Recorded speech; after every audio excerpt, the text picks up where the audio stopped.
Breaking news అమెరికాలోని భారత ఎంబసీని SIB మాజీ చీఫ్ ప్రభాకర్ రావు కలిశారు. రద్దయిన తన పాస్పోర్ట్ ను పునరుద్ధరించాలని కోరారు. ట్రావెల్ ఎమర్జెన్సీ పర్మిట్ కు అనుమతి ఇవ్వాలని తెలిపారు. కాగా ఫోన్ ట్యాపింగ్ కేసులో ప్రధాన నిందితుడిగా ఉన్న ప్రభాకర్ రావు జూన్ 5న విచారణకు హాజరవుతానని అధికారులకు సమాచారం ఇచ్చారు.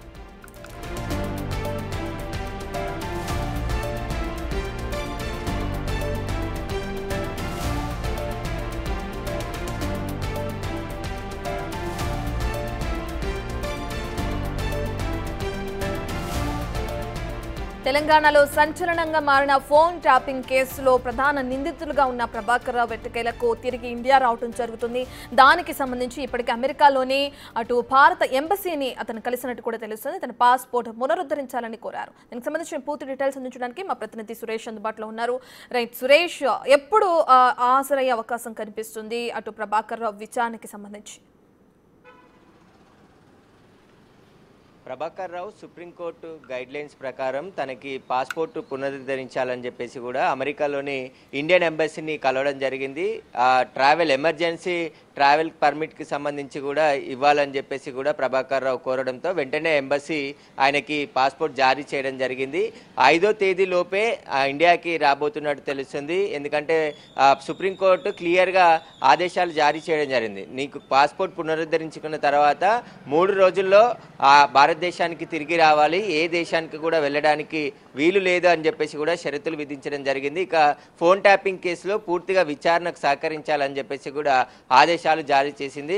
అండర్టేకింగ్ లెటర్ కూడా తీసుకోవడం జరిగింది ప్రభాకర్ రావు తరపు న్యాయవాది నుంచి. కాబట్టి ఖచ్చితంగా అతను ఇంకా 5వ తేదీలోపే ఇండియాకి వచ్చి 5వ తేదీన విచారణకు హాజరవుతానని చెప్పేసి కూడా ఇక్కడ హైదరాబాద్లోని దర్యాప్తు సంస్థకి సమాచారం ఇచ్చినట్టు తెలుస్తుంది. ఎందుకంటే ఆయన అమెరికా నుంచి ఇండియాకి చేరుకున్న తర్వాత ఏదైతే ఇమిగ్రేషన్ అధికారులు ఆయన అదుపులోకి తీసుకునే అవకాశం ఉంది. ఎందుకంటే రెడ్ కార్నర్ నోటీసులు జారీ అయ్యి లుకౌట్ నోటీసులు కూడా దేశం మొత్తం కూడా అన్ని ఎయిర్పోర్ట్లకి జారీ చేశారు. కాబట్టి అతను ముందుగా వస్తున్నానని చెప్పేసి దర్యాప్తు బృందానికే సమాచారం ఇచ్చాడు. కాబట్టి అక్కడ ఆయనకు సంబంధించిన లుకౌట్ నోటీసులు, రెడ్ కార్నర్ నోటీసులకు సంబంధించి సంతకాలు తీసుకున్న తర్వాత అతను విచారణకు పిలిచే అవకాశం కనబడుతుంది. ఇక 5వ తేదీన తానే స్వయంగా విచారణకు వస్తానని చెప్పేసి ప్రభాకర్ రావు చెప్పాడు. కాబట్టి ఇప్పుడు ఫోన్ ట్యాపింగ్ కేసులో చాలా కీలకమైన పరిణామాలు జరిగే అవకాశం ఉంటుంది. ఎందుకంటే ఇప్పటి వరకు ప్రభాకర్ రావు కింది స్థాయి అధికారులు మాత్రమే అరెస్ట్ అయ్యారు. కానీ ప్రభాకర్ రావు ఆదేశాల మేరకే తాము ఈ మొత్తం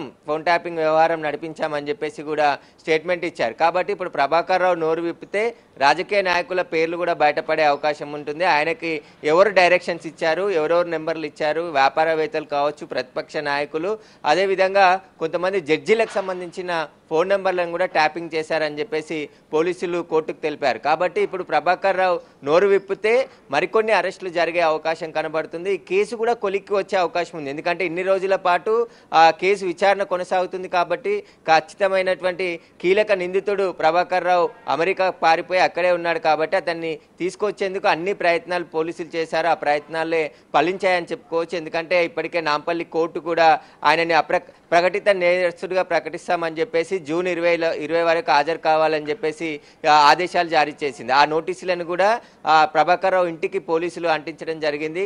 కాబట్టి ఖచ్చితంగా ఇక అతనికి అన్ని దారులు మూసుకుపోయాయి. కాబట్టి ఇప్పుడు విచారణకు హాజరవుతున్నట్టు తెలుస్తుంది. ఖచ్చితంగా సుప్రీంకోర్టు ఆగస్టు 5 వరకు ఆయనపై ఎలాంటి కఠిన చర్యలు తీసుకోవద్దని చెప్పేసి ఇటు పోలీసులకు ప్రభుత్వానికి కూడా ఆదేశాలు జారీ చేయడం జరిగింది. అతని ముందస్తు బెయిల్ పిటిషన్పై కూడా ఆగస్టు 5వ తేదీన విచారిస్తాము, అప్పటి వరకు మీరు విచారణకు వెళ్లాల్సిందే అని చెప్పేసి ఆదేశాలు ఇచ్చింది.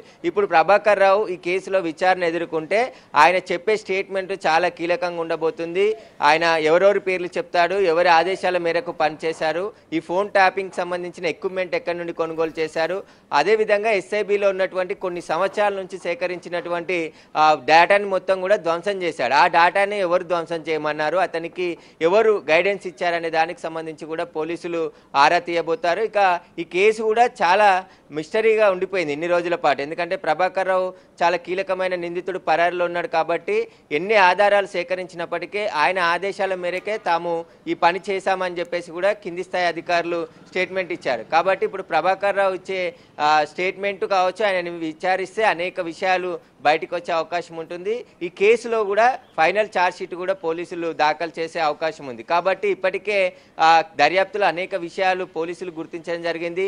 ఫోన్ ట్యాపింగ్కి సంబంధించి ఎక్కడెక్కడ డెన్లు ఏర్పాటు చేశారు, ఎవరెవరి ఫోన్లను ట్యాపింగ్ చేశారు, వాటికి సంబంధించిన అన్ని విషయాలు కూడా ఆరా తీశారు. ఇక శ్రవణ్ రావు ఇచ్చిన స్టేట్మెంట్ కూడా, ఎందుకంటే 4 సార్లు శ్రవణ్ రావు విచారణకు హాజరయ్యారు. ఇప్పుడు జైల్లో ఉన్న శ్రవణ్ రావుని కస్టడీకి ఒకరోజు తీసుకొని మళ్ళీ విచారించారు. కాబట్టి శ్రవణ్ రావు ఇచ్చిన స్టేట్మెంట్ ఆధారంగా కూడా ప్రభాకర్ రావుని విచారించే అవకాశం కనబడుతుంది. గత ప్రభుత్వంలో ఆయన రిటైర్డ్ అయినప్పటికీ కూడా మళ్ళీ ప్రత్యేక జీవో ద్వారా ఓఎస్డీగా నియమించి ఆయనకు ఎస్ఐబి చీఫ్గా నియమించడం జరిగింది.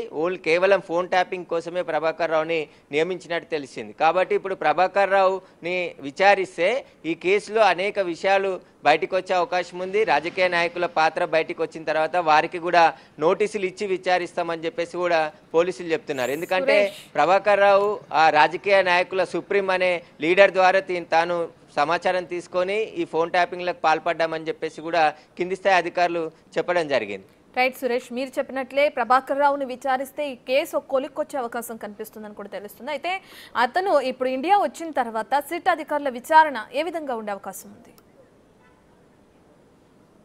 ఖచ్చితంగా, ఎందుకంటే దాదాపు 14 నెలల నుంచి ప్రభాకర్ రావు పరారీలో ఉన్నాడు. మార్చిలో కేసు నమోదైంది, 2024లో మార్చిలో కేసు నమోదైంది. అయినా మరుసటి రోజే ఆయన తిరుపతి మీదుగా చెన్నై వెళ్ళి చెన్నై నుంచి అమెరికాకి పారిపోయాడు. కానీ అప్పటి నుంచి కూడా వివిధ కారణాలు చెప్పి ఇండియాకు రాకుండా తప్పించుకుంటున్నాడు. వానికి సంబంధించి పాస్పోర్ట్ రద్దు చేయడం జరిగింది, వీసా గడువు ముగిసింది. అయినప్పటికీ కూడా తనని రాజకీయ శరణార్థిగా అక్కడ గుర్తించాలని చెప్పేసి ఆ పిటిషన్ కూడా వేసుకున్నాడు. ఆ పిటిషన్ కూడా అమెరికా తోచిపుచ్చడంతో ఇప్పుడు సుప్రీంకోర్టులో ముందస్తు బెయిల్ పిటిషన్ వేయడంతోనే సుప్రీంకోర్టు ఖచ్చితంగా ఇండియాకు రావాల్సిందే, విచారణ ఎదుర్కోవాల్సిందే అని చెప్పేసి ఆదేశాలు ఇవ్వడంతో ఇక ఖచ్చితంగా అతను రావాల్సిన పరిస్థితి ఏర్పడింది. ఎందుకంటే ఇన్ని రోజుల పాటు అమెరికాలో తలదాచుకొని తన ఆరోగ్య సమస్యలు ఉన్నాయని చెప్పేసి కూడా తప్పించుకునే ప్రయత్నం చేశాడు. కానీ ఏదైతే ముందస్తు బెయిల్ పిటిషన్ కోసం సుప్రీంకోర్టులో పిటిషన్ దాఖలు చేశారో అక్కడ స్పష్టంగా సుప్రీంకోర్టు ఆదేశాలు జారీ చేసింది. 3 రోజుల్లో ఇండియాకు తిరిగి రావాలి, ఆయన పాస్పోర్ట్ని కూడా పునరుద్ధరించండి అని చెప్పేసి ప్రభుత్వానికి ఆదేశాలు జారీ చేసింది. కాబట్టి ఇప్పుడు ఆయన పాస్పోర్టు పునరుద్ధరించారు, ఆయన ఎంబసీని అడిగి ఆ పాస్పోర్ట్ని పొందాడు. కాబట్టి ఖచ్చితంగా ఆయన ఇండియాకి 3 రోజుల్లోనే రావాల్సి ఉంటుంది. ట్రావెల్స్ 2 రోజులు అయినప్పటికీ ఒకరోజు ముందేగానే ఇక్కడికి వచ్చే అవకాశం కనబడుతుంది. 5వ తేదీన తాను విచారణకు కూడా వస్తా అంటున్నాడు. కాబట్టి ఇప్పుడు ఇన్ని రోజుల పాటు, ఇన్ని నెలల పాటు జరిగిన విచారణలో పోలీసులు సేకరించిన ఆధారాలు కావచ్చు, ఎవిడెన్స్, ఎందుకంటే ఫోన్ ట్యాపింగ్కి సంబంధించిన ఏ సాక్ష్యాన్ని కూడా ఉండకుండా, ఆధారాలు ఉండకుండా ధ్వంసం చేసి పారిపోయారు. కాబట్టి ఆ ఆధారాలన్నిటిని కొన్నిటిని ఇప్పటికే దర్యాప్తు బృందం రీట్రీవ్ చేసింది, ఫోరెన్సిక్ ల్యాబ్కి పంపించారు. ఎందుకంటే వీళ్ళు పడేసిన హార్డ్ డిస్క్లని నాగోల్లోని మూసీ నదిలో కలెక్ట్ చేసుకొని అవి వెసల్స్కి పంపించడం జరిగింది. ఫోరెన్సిక్ రిపోర్ట్స్ కూడా ఇప్పుడు కొన్ని దర్యాప్తు బృందానికి చేరాయి. అవన్నీ కూడా ఇప్పుడు ప్రభాకర్ రావు ముందు ఉంచి విచారించే అవకాశం ఉంటుంది. ఎందుకంటే గత ఎన్నికల్లో ప్రభాకర్ రావు ప్రతిపక్ష నాయకులు, వ్యాపారస్తులు అనేక మంది ఫోన్ నెంబర్లను ట్యాపింగ్ చేసి కాంగ్రెస్ పార్టీకి ఎవరు కూడా సపోర్ట్ చేయొద్దు, వారికి ఆర్థికపరమైనటువంటి సపోర్ట్ ఎవరు ఇవ్వద్దు, ఇస్తే మీ మీద చర్యలు తీసుకుంటామని చెప్పి బెదిరింపులకు దిగారని చెప్పేసి స్వయంగా ఇప్పటి సీఎం రేవంత్ రెడ్డి అప్పటి ప్రతిపక్ష నాయకుడిగా ఉన్న సమయంలో చెప్పడం జరిగింది. ఖచ్చితంగా ఫోన్లు ట్యాపింగ్ చేస్తున్నారు, మేము వచ్చిన వారిని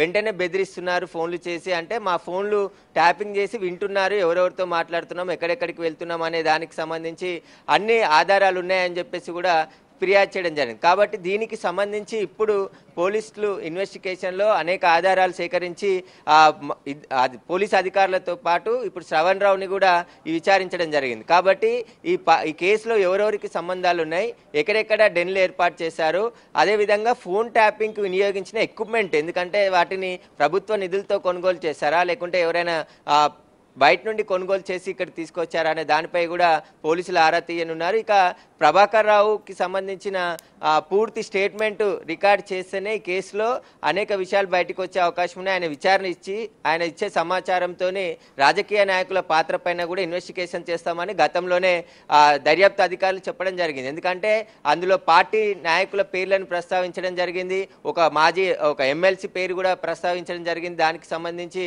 అన్ని ఆధారాలు ఇప్పుడు ప్రభాకర్ రావు చెప్తేనే బయటికి వచ్చే అవకాశం కనబడుతుంది.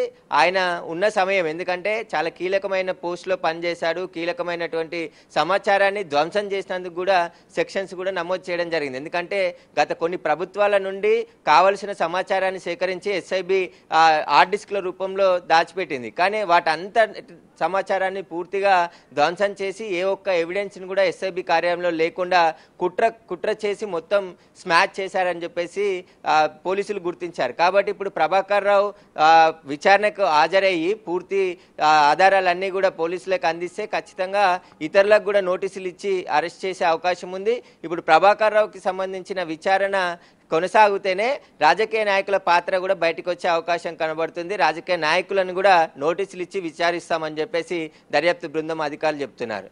Right, thanks for the update Suresh. ఇక మనం చూస్తున్నాం తెలంగాణ వ్యాప్తంగా అటు ఫోన్ ట్యాపింగ్ కేసు ఏ విధంగా అయితే సంచలనం సృష్టించిందో మనందరికీ తెలిసిందే. ఇందులో ప్రధాన నిందితులుగా ఉన్న ప్రభాకర్ రావు కేసు నమోదైన వెంటనే అమెరికాకు వెళ్ళిపోయారు. ఇప్పుడు కోర్టు ఆదేశాలతో అటు అమెరికాలోని భారత ఎంబసీని కూడా తను పాస్పోర్ట్ని పునరుద్ధరించాలని కోరినట్లు కూడా తెలుస్తుంది. ఇక దీంతో అతను సిట్ అధికారులు ఎదుట విచారణకు హాజరయ్యే అవకాశం కనిపిస్తుంది. జూన్ 5న తనని విచారించిన తర్వాత ఈ కేసు కొలిక్కొచ్చే అవకాశం